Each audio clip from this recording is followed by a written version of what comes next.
बेरोज़गारी के हवाले से मुल्क में अनएम्प्लॉयमेंट इतना ज़्यादा बढ़ गया है कि जो पाकिस्तानी हैं कि वो उनको कुछ समझ में नहीं आ रहा, वो मुल्क छोड़ कर जा रहे हैं। अच्छा, हम पाकिस्तानी ये समझते हैं कि हम मुल्क छोड़ के जाएंगे तो दीगर ममालिक में लोग हमको ऐसे हाथ खोल के वेलकम करने के लिए तैयार हैं, कॉर्पोरेट्स बैठे हैं, जी आए पाकिस्तानी रिसोर्स और हम उनको रखेंगे।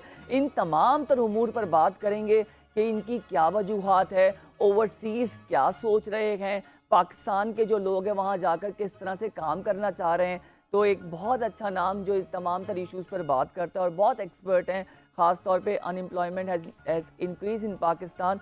तो मोहम्मद अदनान पराचा ने हमें ज्वाइन किया है, एक्सपर्ट्स हैं ओवरसीज़ एम्प्लॉयमेंट के हवाले से, उनको वेलकम करेंगे। मोहम्मद अदनान पराचा साहब, गुड मॉर्निंग, अस्सलाम वालेकुम and welcome to the show. कैसे हैं आप? हाँ जी, बिल्कुल ठीक ठाक है सर। क्या हो रहा है, ये इतने ज़्यादा लोग जो है पासपोर्ट्स बना रहे हैं, हर कोई पाकिस्तान से जाने को तैयार है। ऑफ कोर्स अनएम्प्लॉयमेंट इतनी ज़्यादा है, बेरोज़गारी है, और जो ओवरसीज़ के मामला हैं आप बहुत बेहतर तरीके से जानते हैं, आप सब्जेक्ट एक्सपर्ट हैं। किस तरह से सिचुएशन को देख रहे हैं सर आजकल आप? देखिए, बहुत शुक्रिया जी सबसे पहले तो इनवाइट करने का। इस टाइम पे जो पासपोर्ट्स का जो इशू है ये पिछले कई महीनों से चल रहा है। अब ये है कि आपने देखने में ये आया है कि आपकी जो फीसेस थी वो भी डबल हो चुकी हैं, लेकिन उसके बावजूद पासपोर्ट का इजरा जो है 3-3 महीने 4 महीने डिले हो रहा है। अर्जेंट पासपोर्ट भी डिले हो रहा है, फीसेस भी डबल हो गई हैं। जो स्पेशली हमारे जो उम्रा पे या ज़ियारात पे जाने वाले लोग हैं वो अफेक्ट हो रहे हैं। आपकी जो एम्प्लॉयमेंट वीज़ाज़ पे जाने वाले जो लोग हैं वो बहुत ज़्यादा इफ़ेक्ट हो रहे हैं। होता क्या है कि आपके पास जब भी वीज़ाज़ वगैरह की डिमांड्स आती है ओवरसीज़ प्रमोटर्स के पास, तो उसके बाद ही जो है पासपोर्ट अप्लाई करता है हमारा कैंडिडेट अपनी सिलेक्शन के बाद। अब जब सिलेक्शन के बाद 3-3 महीने पासपोर्ट नहीं इशू होगा तो कंपनी तो बाहर की आपकी नहीं रुकेगी कि उसको वो डेफिनेटली वो कहेगी कि हमें रिप्लेस करके दें। तो अक्सर देखने में ये आया कि हमारा जो पाकिस्तान का जो कोटा है, हमारे गल्फ़ के दूसरे आपके एशियाई ममालिक दूसरी साइडों पे गल्फ़ वाले वो शिफ्ट कर देते हैं। एक तो ये पासपोर्ट का इशू, इजरा का इशू, एक तो थोड़ा सा स्पीड अप करना पड़ेगा गवर्नमेंट ऑफ पाकिस्तान को, अदारों को देखना पड़ेगा इसमें कि इसके अंदर स्पीड अप किस तरह किया जा सकता है। उसके साथ साथ ये है कि जो हमारी अनएम्प्लॉयमेंट है वो बढ़ती जा रही है। इस टाइम पे मुल्क के अंदर अनएम्प्लॉयमेंट इस तरह आपकी इन्फ्लेशन फिगर बढ़ते जा रहे हैं, आपकी इंडस्ट्री जो है वो आपकी बंद होने पे आ रही है। आपकी 40 से 50% इंडस्ट्री जो है अपनी फुल कैपेसिटी पे नहीं चल रही। उसकी वजह यही है कि आपकी इलेक्ट्रिसिटी महंगी हो गई है, गैस महंगी हुई है। तो वो वहाँ से जो फायरिंग हो रही है आपकी अनएम्प्लॉयमेंट की वजह से इंडस्ट्री में, स्पेशली आपकी एक्सपोर्ट इंडस्ट्री में और सर्विस ओरिएंटेड इंडस्ट्री भी जो है इससे अफेक्ट हुई है। तो वो जो अनएम्प्लॉयमेंट है ना, वो हमारे लिए मेन इशू है इस टाइम पे कि उस यूथ को, उस बच्चे को कहाँ पे लेके जाना है। आपका इंटरमीडिएट ग्रेजुएट जो बच्चा है इस टाइम पे, उसकी जो अनएम्प्लॉयमेंट है वो हमें फोकस करनी होगी इस टाइम पे। क्योंकि आपकी देखें, हम एक चीज़ हाईलाइट तो बहुत कर रहे हैं कि जी हम मुल्क से बाहर जा रहे हैं, ब्रेन ड्रेन हो रहा है। तो आप अगर इसको फिगर आउट करेंगे तो लास्ट ईयर से तो हमारी वर्कफोर्स कम जा रही है। हमारी जो लास्ट ईयर जो वर्कफोर्स थी 2022 के अंदर हमारी वर्कफोर्स गई थी 8 लाख। 2023 में हमने इसको थोड़ा सा स्लाइटली इंक्रीज़ हुआ था, 8,65,000 के करीब जी गई थी। तो अगर हम 2024 की बात करें तो जनवरी से जुलाई 30 जुलाई जो है उसका क्लोज़ हुआ है 3,90,000 हमारी वर्कफोर्स गई है। तो 3,90,000 वर्कफोर्स में हमारी जो है 2,25,000 के करीब जो हमारी सऊदी अरेबिया गई है। तो हमारी मोस्टली वर्कफोर्स सऊदी अरेबिया जा रही है। और सऊदी जो विज़न है हमारे हिज एक्सेलेंसी मोहम्मद बिन सलमान साहब का, उस विज़न के तहत उन्होंने हमें कहा था कि आपसे 1 मिलियन वर्कफोर्स पर एनम हम लेंगे। हम उस क्राइटेरिया को फुलफ़िल नहीं कर पा रहे। इधर यहाँ पे हमारे मसाइल भी हैं, वीज़ा स्टैंपिंग के अंदर भी हमारे मसाइल हैं। मैं तो दरख्वास्त करूँगा कि हमारी जो खारजा पॉलिसी है, हमारी जो मिनिस्ट्री है, इस टाइम पे उस चीज़ को थोड़ा सा स्लाइटली से अगर टेकअप कर लेंगे तो हमारा जो वीज़ा स्टैंपिंग के अंदर प्रॉब्लम जो आ रही है, या वहाँ से जो डिमांड्स वहाँ से सऊदी अरेबिया से जो वर्कफोर्स की आ रही है, उसके अंदर जो हर्डल्स आ रही हैं वो हमारी कवर अप हो सकेगी। आपके साथ इसके साथ हमारी जो दूसरी मेन मार्केट है आपकी यूएई है। आपकी यूएई की मार्केट के अंदर देखें, हमने 2023 में तकरीबन 2,25,000 से 2,29,000 वर्कफोर्स हमने मैन पावर हमारे एक्सपोर्ट की थी।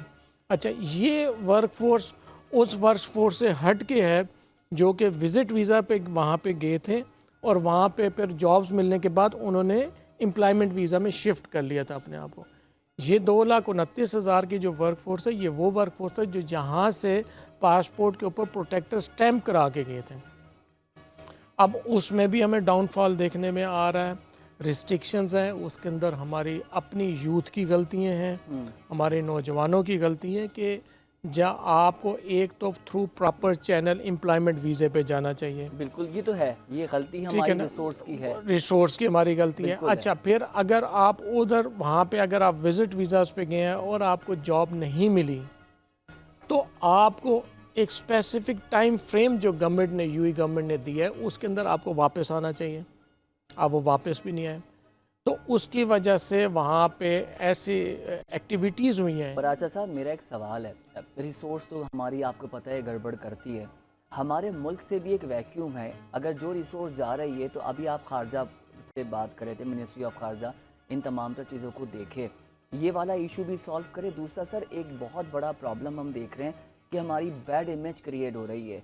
और अभी हम बात भी कर रहे थे, कुछ ममालिक में पाकिस्तान का एम्प्लॉयज़ हैं, उनको वीज़ा देने से भी वो इनकारी हैं और वो नहीं प्रेफर कर रहे। तो आपको ऐसा लगता है कि गवर्नमेंट की सतह पर इन तमाम तर चीज़ों को सही किया जा सकता है, इसकी री इमेज बिल्डिंग पर काम किया जा सकता है? और वो जो पासपोर्ट वाला इशू है, वो तो उसको तो फ़ौरन हल करने की ज़रूरत है। वर्कफोर्स बढ़ाएं, मशीनरी बढ़ाएं, अमला बिठाएं, क्योंकि ये तातुल आना गलत है। आप क्या कहेंगे इस पर? दो देखिए, अनफॉर्चुनेट हुआ ये है कि आपका जब ये वर्कफोर्स का टॉपिक और आपकी जो यूथ है उसकी अनएम्प्लॉयमेंट बढ़ी तो हम सही डायरेक्शन में नहीं गए। बेसिकली हमें प्रॉपर सही डायरेक्शन में जाना चाहिए था, हमें लायमल बनाना चाहिए था कि हमारी जो 9.25 लाख वर्कफोर्स 2023 में गई है, अनएम्प्लॉयमेंट की वजह से इसको हम 11 लाख पे लेके जाना था।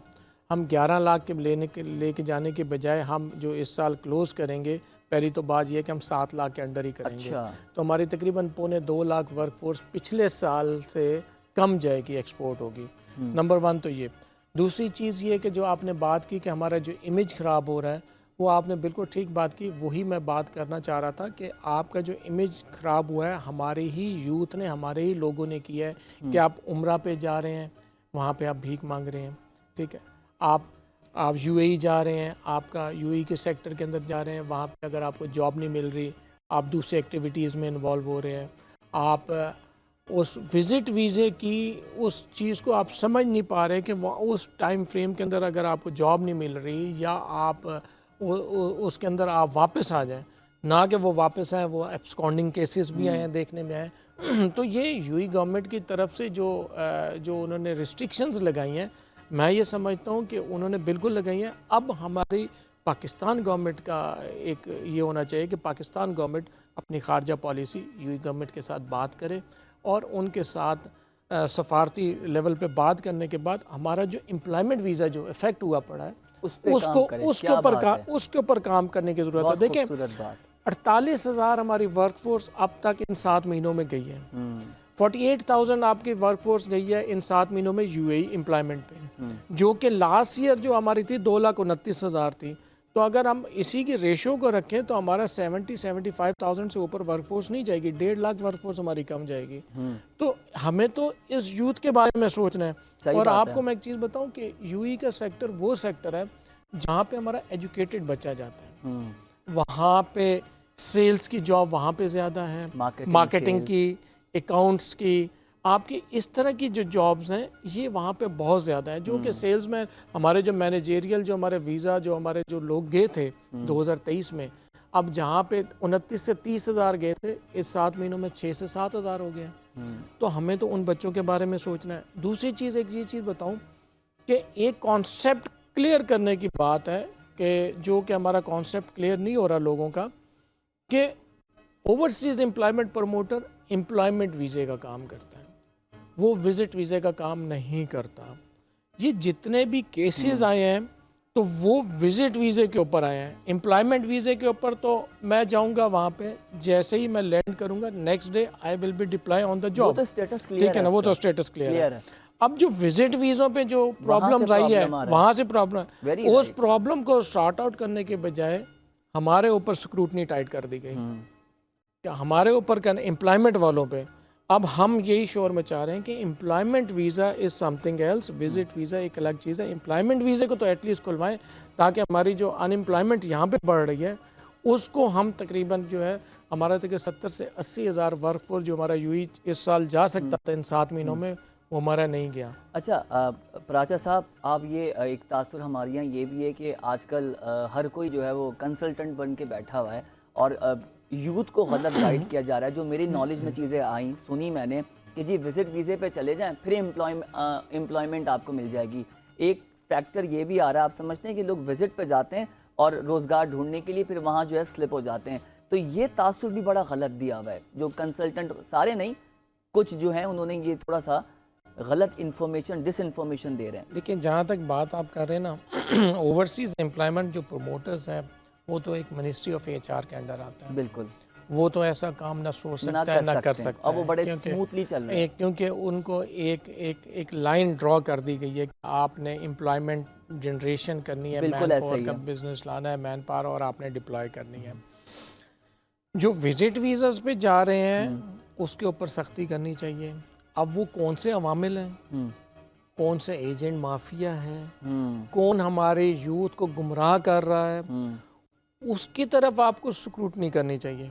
आपको तो फैसिलिटेट करना पड़ेगा ओवरसीज़ एम्प्लॉयमेंट प्रमोटर्स को, जो कि 2500-2700 ओवरसीज़ लाइसेंस है पाकिस्तान में, उनको प्रॉपरली ऑन बोर्ड लें। उन्हें कहें कि जी आप हमें हेल्प आउट करें कि ये कौन से लोग हैं, कौन से अवामिल हैं, फिर उनके ऊपर आप क्रैकडाउन करें। देखें, हमारी इंटीरियर मिनिस्ट्री ने क्रैकडाउन किया है, मैं उसको अप्रिशिएट करूँगा। आप देखें आपका ये जो आपका डॉलर के ऊपर जो हवाला हुंडी का हुआ था, देखिए उसकी वजह से आपका कंट्रोल हुआ है, काफ़ी हद तक कंट्रोल हुआ है। ये इंटीरियर मिनिस्ट्री की तरफ से, नो डाउट, ठीक है, उन्होंने काम किया है। अब आपके वर्कफोर्स, देखिए आप जितना ज़्यादा प्रेशर बिल्ड करेंगे ना, तो उससे उस चीज़ की रिक्वायरमेंट और डिमांड बढ़ जाएगी। आपका काम यह है कि आप इसको प्रॉपरली उसको हैंडल करना पड़ेगा। उसको हैंडल करने के लिए आप उनको हमें ऑन बोर्ड लें प्रॉपरली। जब ओवरसीज़ एम्प्लॉयमेंट प्रमोटर्स को ऑन बोर्ड लेंगे, देखिए 10, 15, 20 लोगों को ऑन बोर्ड लेंगे, वो अपने मुख्तलिफ सिफारिशात देंगे, सजेशंस देंगे, उससे वे आउट निकलेगा। SIFC अपना काम कर रही है, इंटीरियर मिनिस्ट्री अपना काम कर रही है, HR मिनिस्ट्री में थोड़ी सी अगर बेहतरी कर दी जाए तो मैं ये समझता हूँ कि आने वाले वक्त के अंदर 2025 में, अब हमें 24 को सोचना ख़त्म करना पड़ेगा, हमारा अगस्त एंड हो रहा है, 2025 के लिए हमें वर्कआउट करना पड़ेगा कि हमें गल्फ स्टेट्स के साथ साथ हमें यूरोपियन ममालिक की तरफ भी फोकस करना। अदनान साहब, आखिरी सवाल मैं आपसे करूंगा कि जो नाजरीन देख रहे हैं उनको बताइए कि इस वक्त एम्प्लॉयमेंट के हिसाब से कौन से ममालिक बेहतर हैं, कहाँ पर अप्लाई कर सकते हैं, और किन ममालिक में अगर अप्लाई करेंगे तो चैलेंजेस का अभी सामना करना पड़ेगा। ख़ास तौर पे वो कौन से ममालिक हैं जिन्होंने पाकिस्तान का जो एम्प्लॉयमेंट वीज़ा है या विजिट वीज़ा है उसको नो कर दिया है फिल वक्त। देखिए, मैं तो इस टाइम पे जो गल्फ स्टेट्स के अंदर जो हमें थोड़े से मसाइल आ रहे हैं सऊदी अरेबिया से, अगर हमारी खारजा पॉलिसी अगर उसको प्रॉपरली गवर्नमेंट अगर टेकअप करेगी, हमारे वर्कफोर्स का बिज़नेस सऊदी अरेबिया में बहुत अच्छा हो सकता है। यूएई का सेक्टर है, हमें उधर हमें बात करनी पड़ेगी, हमारी एम्प्लॉयमेंट वीज़ा एटलीस्ट ओपन कराना पड़ेगा ताकि हमारे 80,000 से 1 लाख वर्कफोर्स जो हमारी जो एजुकेटेड है वो वहाँ पे जा सकें। उसके साथ साथ हमारे जो जापान का सेक्टर है, बहुत अच्छा सेक्टर है। जापान गवर्नमेंट ने आपसे 3 से 3.5 लाख वर्कफोर्स मांगी अक्रॉस द वर्ल्ड। उसके अंदर हमारी जो पार्टिसिपेशन है, हमारे 1000 से 1500 2000 वर्कफोर्स पर एनम जा रही है इस टाइम पे, हमें उसको बढ़ाना है। हमारे यूथ जो है, हमारे स्पेसिफिक जो टेक्निकल ट्रेड्स के अंदर स्किल्ड हैं, उनको जापानीज़ लैंग्वेज सीखें और सर्टिफिकेशन लें। जापान का सेक्टर बहुत अच्छा है, सैलरी पैटर्न बहुत अच्छा है, आपके यूरोपियन कंट्रीज़ के अंदर बहुत अच्छा है। अगर हम MOU से हट के हम एग्रीमेंट साइन करें गवर्नमेंट और B2B बिज़नेस जनरेट करवाने दें, तो मैं ये समझता हूँ कि हमारी जो यूथ है, जो हमारी पढ़ी लिखी वर्कफोर्स है, यही ब्रांड एम्बेसडर आपका बन के बाहर जा सकती है। और यूरोपियन ममालिक हों, गल्फ स्टेट्स हों, UK हो, कहीं पे भी होगा, वो पाकिस्तान का सफ़ीर होगा और पाकिस्तान बात के है। सफ़ीर के तौर पे वो रेमिटेंस भेजेगा और रेमिटेंस 2025 के अंदर भी हम रेमिटेंस 5 से 7 अरब डॉलर बढ़ा सकते हैं। बढ़ा सकते हैं जी आराम से। बिल्कुल ऐसे ही है जी। सर बहुत शुक्रिया आपके टाइम का, आप